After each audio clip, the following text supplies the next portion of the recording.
Hindi kayo tinuturuan ng mga magulang nyo about sa relihiyon ninyo? Hindi.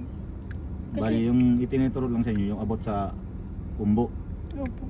Hindi kayo sinasabihan na isa kayong Muslim, dapat Islam yung sinusunod nyo na relihiyon. Walang ganun. Basta Pero alam nyo ba yung mga Badyaw kasama kayo sa 13 tribo ng mga Muslim dito sa Pilipinas. Hindi kayo sinasabihan ng ganyan. Hindi po. Na dapat nasa Islam kayo. Dapat sinusunod nyo yung kung anong ginagawa ng mga Muslim. Magdasal. Kasi kung paano magdasal. Magdamit. Mm. Balot. Kasi yung mga Muslim may sinusunod silang pillars o bahagi ng pagiging Islam. Oo. Ang unang bahagi diyan sa pagiging Muslim yung shahada. Yung sasaksi ka na isa lang yung Diyos. Opo. Oo. Yun ang una. Opo. Yung pangalawa, yung sala. Yun ang kung paano magsimba paano magsamba yung mga Muslim. Ganun. Pero kami wala. Hindi kayo tinuturuan. Yung wala. pangatlo, yung Ramadan. Oh. Kung magpuasa dapat sumusunod yung mga lahat ng mga Muslim sumusunod sa Ramadan kung paano magpuasa. Yung iba. Kasama yun. Yung mga ibang Badyaw sumusunod ganun. Oh. Opo. Pero Tapos, kami hindi. Yung pangapat is zakat. Alam mo yung zakat? Parang magbilang. Hindi. Yung zakat, yung mga kung mayaman ka, yung mamibigay ka ng mga pera. Pero kahit naman hindi ka mayaman, pwede ka naman magbigay. Yung tunad lang ginagawa mo, isa yung bahagi ng zakat, yung ginagawa mo na lahat ng sahod mo binibigay mo sa mga magulang mo. Ganyan yung mga mamahagi ka ng mga pera. Kung may pera ka, mamahagi ka sa mga mahirap. Ganyan. Yan yung zakat. Part yun sa zakat. Yung panglima, yung haji, yung hajj. Ay, yung parang magturong-turong. Yung magsimba ka dun sa yung mga mayayaman lang kasi gumagawa niyan kasi may panggasto sila sa Makkah na tinatawag, alam mo ba yan? Yung Makkah. Second. Yun yung magsisimba sila sa malayo sa Saudi. Yung talaga. Yung tinatawag di ba pag nakauwi na sila dito, tinatawag na sila haji. Oh. Pwede alam mo yan, di ba? Di may mga Badyaw na ganyan. Yung iba. Tinatawag no, haji. Yun, lalo na yung mga mayayaman. Ganun. Isa yun ang panglima.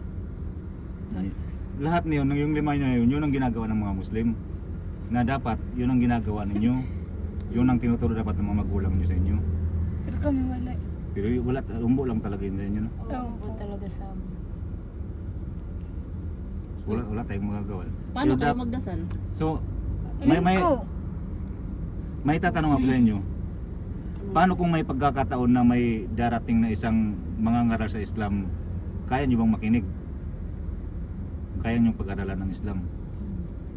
Ha? Hindi bukas yung isipan niyo sa mga ganyan.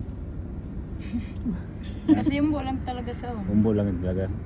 Umbo talaga. Ang umbo kasi, ganito kasi ito totoo to ha.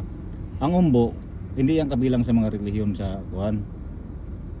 May mga, di ba, may mga Katolik, Islam, yung mga Hindu, ganyan.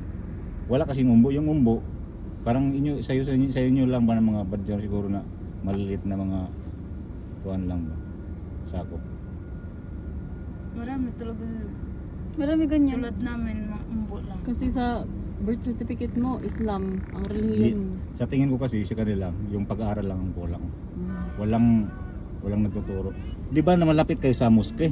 Opo. Walang mga yung tinatawag na huruds o mga marurunong sa Islam. Walang pumupunta doon sa inyo na nangangaral o ganito yung gagawin niyo mga kapatid na Islam, ganyan. Walang nagpupunta doon sa inyo sa halimbawa sa mga tambayan ng mga kabataan, wala. Meron daw. May eh. O hindi lang kayo nakikinig. Hindi ko Hindi kayo nakikinig. Sa totoo lang po. Di ba kadalasan kasi ginagawa sa mga ngaral, mga Friday. Oo, Friday pagkatapos ng simba, mga alas 3 o mga alas 3 siguro ganyan. Nagpupunta sila sa mga bahay-bahay o mga kabataan na tumatambay. Diyan sila nagbibigay ng pangangaral sa mga kabataan.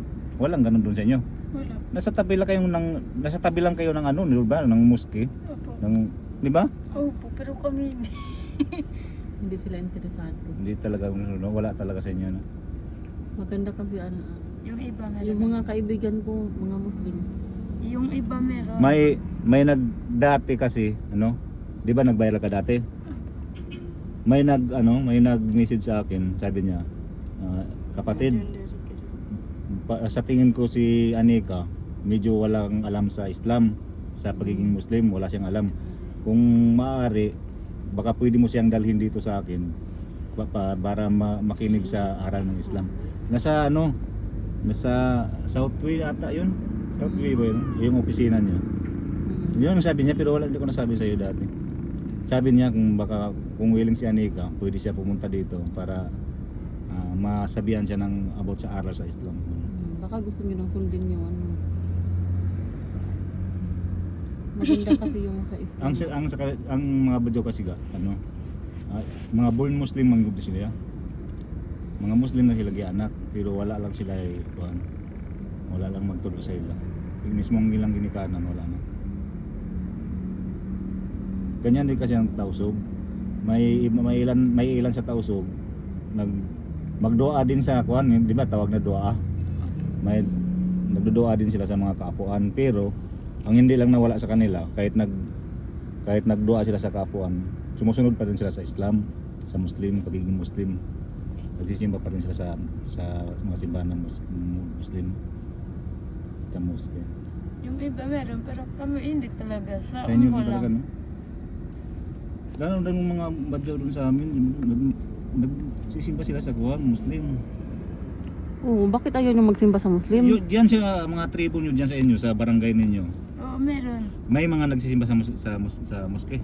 Oo. Baka gusto niyo na magsimba. Meron, no? Oo, Ayaw niyo? Ayaw naman, Baka kasi- gusto niyo na. Hindi. Kasi ako magpa-convert na ako ng Muslim. Pag ready na ako. Baka kapag mag-ano kami, yung umbo namin, baka mayroon masakit sa amin. Ganun yun. Opo. Ganyan din kasi sa tausog. Sabi nila pag hindi ka nagpunta dun sa kapuan, magkakasakit. Ganun. Pero hindi talaga yun ang dahilan. Sa totoo lang, hindi yan ang dahilan. Isa lang ang mahihawak sa atin. Yun ang Diyos na nag-isa. Oo. Ang Allah. Ganun. Dapat yung pag-aralan nyo yan. Pero hindi ko talaga. Yan ang tawag Yo- umbo. Kasi yung salitang Tuhan, yan na yung Allah. Yung Tuhan. Yan na yun. Siya na yun. Ang nag-iisang Diyos, siya na yun. Si Allah. Yan na lang. Ang problema lang sa inyo, hindi lang niyo nasunod yung kung paano magsala, paano magsimba. Yun ang nalihis. Pwede bakit tag nagsemba sa dahil napakalo magbasala. Try niyo kung may pagkakataon kayo, pwede kayong makinig sa mga Yung una, Para- nagsisemba kami, pero kung magsisemba kami, palagi kami lumalabas ng dugo. para kung ako sa inyo, i-try niyo makinig sa mga badyaw na Muslim mismo, yung sumusunod talaga sa Muslim. I-try niyo makinig kayo.